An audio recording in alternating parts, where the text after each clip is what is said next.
students. So in the last video you have learnt about the evolution and the theory of evolution. Now in this video I am going to explain you about the evidences of evolution.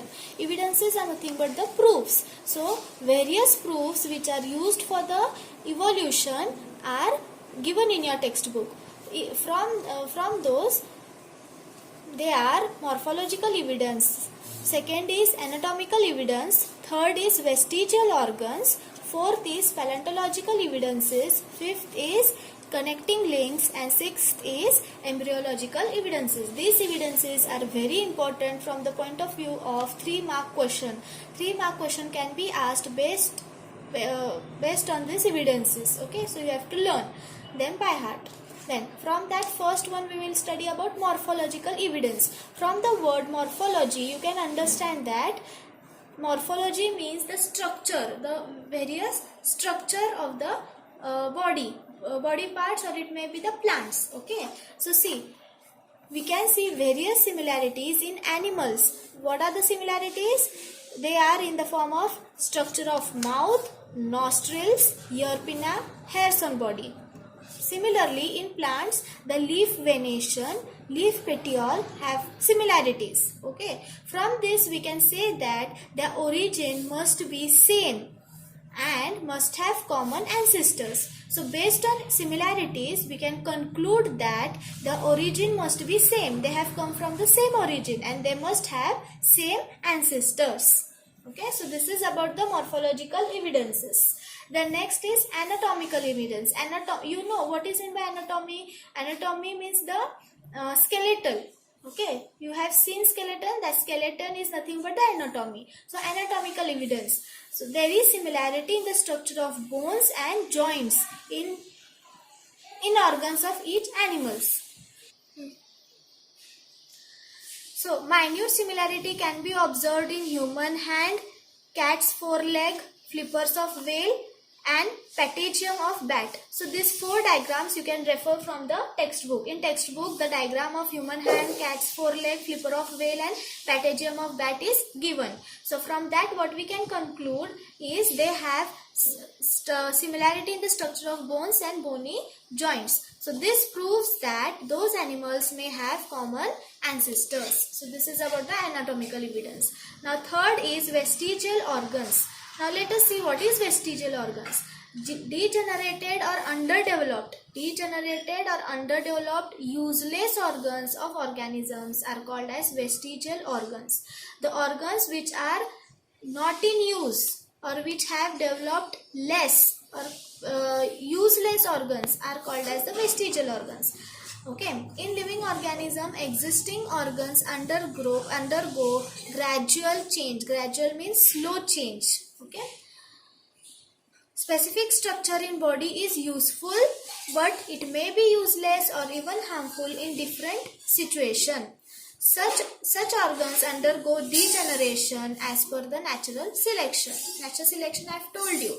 Over a period of time, either depending upon the extreme conditions, the microorganisms or the animals survive or they become extinct. Similarly, in this case, in extreme conditions, the organs may survive at extreme conditions or it may get extinct or it may get degenerated. So that are the vestigial organs. It takes thousands of years to get disappear. Such organs, though non-functional in certain organisms, it may be functional in other organisms. Non-functional in some organisms but functional in other organisms. That is, they are vestigial in other organism. For example, we can take example as appendix. Now appendix is non-functional in human beings, okay, but it is functional in ruminants. For example, cows, buffaloes, ox. Okay, so the main function of appendix is to digest the cellulose. Okay, but as we do not eat cellulose rich food, we do not have much cellulose in our food, so the appendix do not have any function in our body. Whereas the ruminants such as cows and buffaloes, they mostly eat grass, leaves. Okay, so they are rich in cellulose and that is important for the digestion in the stomach, and the appendix is the main purpose for the digestion of cellulose. Okay. The next is muscles of ear pinna.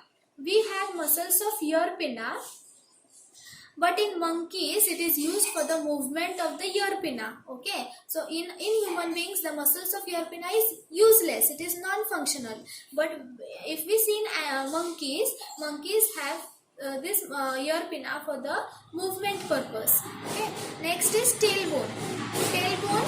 Tailbone is also called as coccyx. Okay, our ancestors were having monkeys were having this tailbone for the purpose of tail, but over a period of time this tail has become extinct and it has become tailbone in the human beings. This tailbone has no any function in the human beings. The next is wisdom teeth. Okay, or you can say wisdom tooth. Wisdom tooth is the 33rd and 34th tooth in our teeth. Okay, this wisdom tooth is not useful in human beings. Okay, but it is present. Why it is present? Because in earlier days our ancestors were eating hard bone like food. Okay, so that was important. Wisdom tooth was important to chew those bones or the hard food substances. So this is about the examples of vestigial organs. Now, fourth evidence we are going to learn is about the paleontological evidences. Okay, paleontological evidences, they are mostly related to this archaeology. You must be all familiar with this archaeology. Okay, fossil fuels are found due to buried microorganisms or buried organisms during disasters and floods. Such fossils are important for the study of evolution. Now you must be familiar about the dinosaurs which have become extinct. They have become extinct due to this disaster like flood. When it appeared, disaster like flood appeared, the dinosaurs got buried into the earth, and the fossils which are found, the scientists have concluded from the fossils that dinosaurs have been buried due to the disasters. Okay, so let us see how these fossils are used for the study of evolution. After the death of animals and plants, carbon consumption stops. Okay, plants and animals have main compound in their body, that is carbon. So carbon consumption stops. But the decaying of C14 carbon atom continues. C14 is the isotope. Carbon has two isotopes, C12 isotope and C14 isotope. From that C14 carbon atom continues to get decay. Okay, so in case of dead bodies of plants and animals, the ratio of C14 and C12 carbon atoms changes continuously. Okay, as C14 carbon atom starts decaying, the ratio of C14 and C12 carbon atom changes. Why it changes? Because C12 carbon atom is not radioactive, means it do not emits any radioactive elements. Okay, it is non-radioactive, it is constant. Only C14 carbon atom starts to decay. So the ratio between C12 and C14 carbon atom changes continuously. As C12 remains constant, C14 changes. Okay, so the ratio between C14 and C12 also changes. Okay, so from this we can calculate the times. The time span of death of plants and animals can be calculated by the radioactivity of C14. Okay, C12 carbon atom is non-radioactive, means it do not emits any radioactive elements. Whereas C14 carbon atom, it is a radioactive. Why it is radioactive? Because it starts to decay. The decaying of C14 carbon atom continues. Okay, and the ratio of C14 and C12 and C14 carbon atom present in their body can be used as the calculation of the time span. Okay, this method is called as carbon dating method. This carbon dating method was developed by Willard Libby. Willard Libby is a scientist, Willard Libby, and he gained Nobel Prize for the invention of this carbon dating method. Okay, so carbon dating method can be used in paleontology and anthropology for determining the age of fossil fuels.